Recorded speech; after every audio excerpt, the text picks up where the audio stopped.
Hello everyone, నేను doctor Mounika, consultant fertility expert 49 hospital, LB Nagar, Hyderabad. Cancer పేషెంట్స్లో fertility preservation option సాధ్యమా? అది నిజంగా జరుగుతుందా? ఈ మధ్య కాలంలో చాలా ప్లేసెస్లో జరుగుతుందండి. ఇప్పుడు ఫస్ట్ లేడీస్ గురించి మాట్లాడతాను.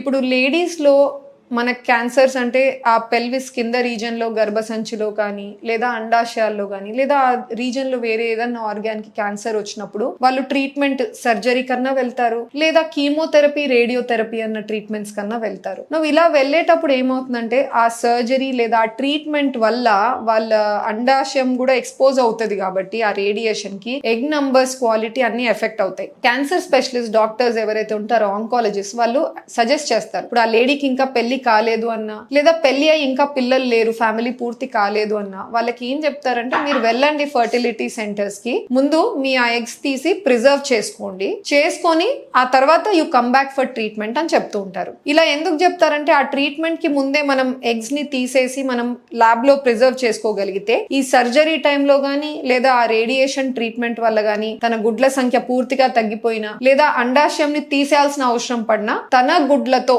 తన జీన్స్ తో మదర్ అయ్యే అవకాశాన్ని మనం దూరం చేయకుండా ప్రిజర్వ్ చేస్తున్నట్టు. సో ఈ ఫర్టిలిటీ ప్రిజర్వేషన్ చాలా ర్యాంపెంటింగ్. క్యాన్సర్ స్పెషలిస్ట్ అందరు కూడా లేడీస్ ఎవరైతే నాట్ మ్యారీడ్ ఉన్నారో లేదా పెళ్ళ ఇంకా పిల్లలు కాలేదో వాళ్ళని ఫర్టిలిటీ సెంటర్స్ కి పంపిస్తూనే ఉంటారు.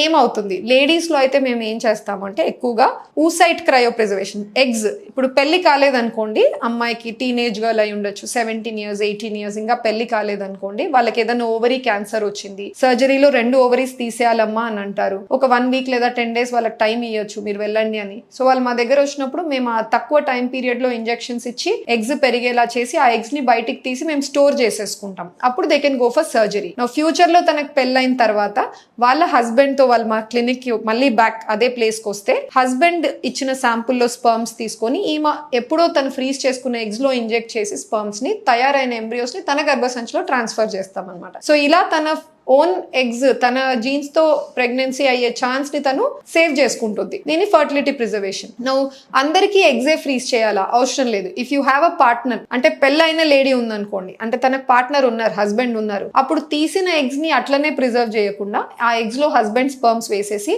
తయారైన ఎంబ్రియోస్ ని ఫ్రీజింగ్ లో ఉంచి తన పూర్తి క్యాన్సర్ ట్రీట్మెంట్ అయిపోయిన తర్వాత తను కోలుకున్న తర్వాత after recovery period oncologist safe ప్రెగ్నెన్సీకి సేఫ్, తను ముందుకు వెళ్ళొచ్చు అన్నప్పుడు మేము ఆ ఎంబ్రియోని తనకు ట్రాన్స్ఫర్ చేయొచ్చు. ఇది లేడీస్ కి. సేమ్ వే ఇదే ఫర్టిలిటీ ప్రిజర్వేషన్ ఆప్షన్ మెన్ లో కూడా అవైలబుల్ ఉంటుంది. ఎందుకంటే మగవాళ్ళలో కూడా బీజంలో క్యాన్సర్, టెస్టిక్యులర్ క్యాన్సర్ రావచ్చు, ఇంగ్వైనల్ పెల్విక్ రీజన్ లో ఏదైనా క్యాన్సర్ రావచ్చు. సో రేడియోథెరపీ ఇట్లాంటి వాటికి వెళ్ళినప్పుడు వాళ్ళలో కూడా ఆ టిష్యూ బీజం ఎఫెక్ట్ అయ్యి స్పర్మ్స్ ఆల్మోస్ట్ నిల్కి వచ్చే అవకాశాలు ఉంటాయండి. సో వాళ్ళని కూడా పంపిస్తారు.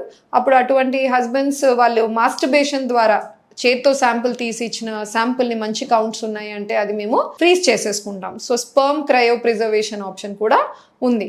సో మగవాళ్ళకి ఆడవాళ్ళకి ఇద్దరు కూడా ఈ ఫర్టిలిటీ ప్రిజర్వేషన్ ఆప్షన్ ఉండడం వల్ల వాళ్ళ ఓన్ జీన్స్ తోనే ఫ్యూచర్ లో when they want to plan ఆ టైంలో ప్రెగ్నెన్సీ అవ్వడానికి కుదిరేలా చేస్తుంది. Thank you.